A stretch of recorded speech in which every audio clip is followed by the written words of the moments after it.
Kemudian selanjutnya kita akan membahas mengenai struktur yang terlihat dari permukaan luar jantung. Yang pertama, di sini kita bisa melihat auricula.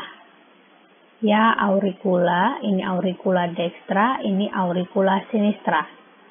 Jadi auricula ini penting untuk diidentifikasi. Kenapa? Karena bagian dalam auricula ini akan terdapat atrium masing-masing ya, untuk atrium dextrum di dalamnya. Kemudian untuk auricula sinistra di sini ada atrium sinistrum. Nah, kemudian selanjutnya pada permukaan luar jantung ini juga kita bisa menemukan adanya sulcus. Sulcus atau cekungan. Nah, sulcus ini terbentuk akibat terjadi pembentukan ruang-ruang yang ada di jantung, sehingga dia membentuk sulcus. Nah, yang pertama itu ada sulcus coronarius. Jadi kalau kita lihat di bawah auricula ini, ya baik dexter maupun sinister ini dia terdapat cekungan. Nah ya, seperti ini cekungan. Ini adalah sulcus coronarius. Nah, sulcus coronarius ini melingkar dari kanan, kita telusuri di sini ya. Kemudian kita kembalikan ke belakang. Nah, ini sepanjang ini, kemudian lebih ke belakang lagi kita lihat. Nah, sepanjang ini terus ke belakang, kemudian sampai ke kiri. Ya, kalau kita perhatikan ini ke kiri. Nah, sampai di depan ini auricula sinister tadi. Nah, ini sulcus coronaris itu melingkar. Selanjutnya, sulcus yang lain ada sulcus interventricularis. Nah, sulcus interventricularis ini seperti namanya berarti terletak antara ventricle dan terbentuknya pun karena ada pemisahan antara ventriculus dexter dan sinister. Kalau sulcus coronarius itu terjadi karena pemisahan antara atrium dan ventriculus ya. Jadi kembali ke sulcus interventricularis, ini dia. Ini adalah sulcus interventricularis anterior, cekungannya ya, sulcus interventricularis anterior. Kemudian yang bagian belakang, kita bisa menemukan adanya sulcus interventricularis yang posterior. Selanjutnya, pada sulcus baik itu sulcus coronarius maupun interventricularis ini akan lewat pembuluh darah. Dia akan diisi oleh pembuluh darah. Nah, untuk sulcus coronarius kita lihat terlebih dahulu di sini. Dapat kita lihat di sini lewat yang pertama arteri coronaria dextra. Nah, ini arteri coronaria dextra. Terus sampai ke belakang ya, arteri coronaria dextra. Kemudian pada bagian lateral kanan ini juga kita bisa lihat ada vena cordis ya, yang kecil-kecil. Kemudian ini yang ukurannya sedang. Kemudian pada bagian posterior kita bisa lihat adanya pembuluh darah yang besar ya. Ini yang kita sebut dengan sinus coronarius. Kemudian untuk yang ke kiri, yang sebelah kiri, si sulcus coronariusnya ini akan dilalui oleh arteri coronaria sinistra. Jadi kalau kita lepaskan ini, nah seperti ini ya, kita ambil tadi auriculanya, jadi kita bisa melihat bagian dalamnya.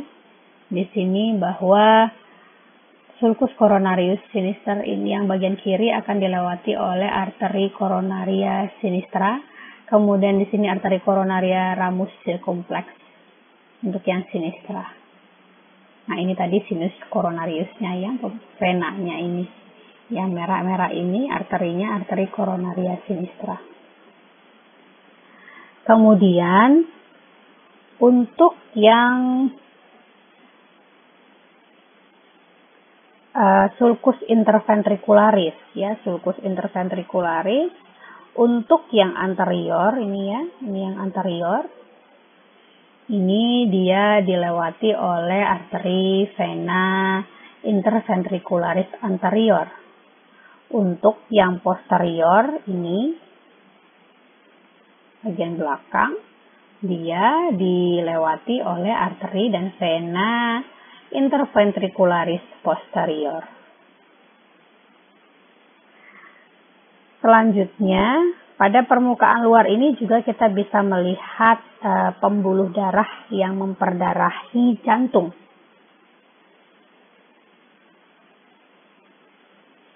Memperdarahi jantung, yang pertama, jantung itu mendapat aliran darah dari arteri koronaria, baik itu arteri koronaria dextra dan sinistra. Dan keduanya merupakan cabang dari aorta. Jadi kalau kita lihat, ini adalah arteri koronaria dextra ya. Ini. Untuk yang sinistra tadi dia kita lepaskan dulu aurikulanya, baru akan terlihat.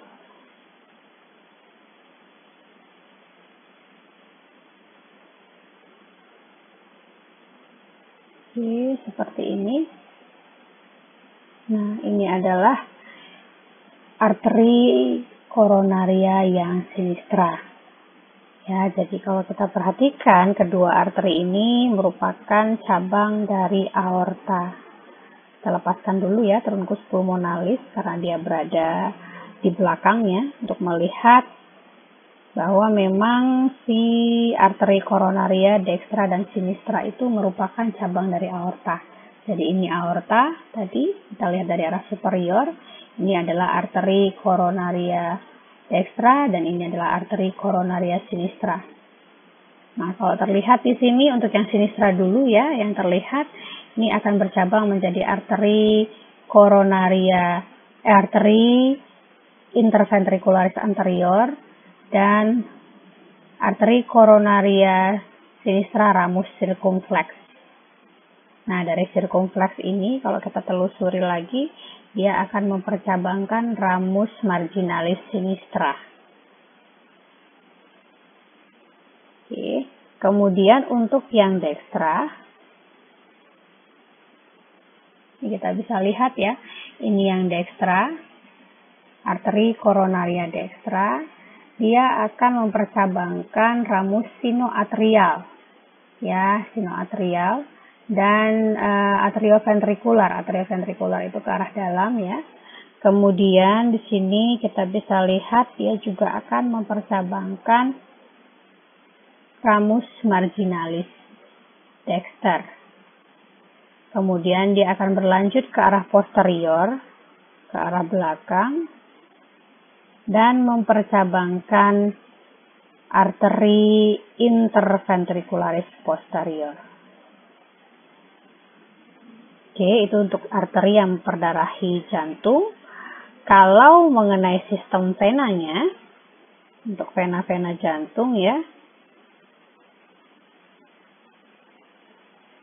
Jadi kalau kita lihat untuk venanya, vena-vena di jantung itu nanti secara bagian besar akan dibedakan yang bermuara ke sinus coronarius ini, atau vena-vena yang langsung bermuara ke atrium dextrum.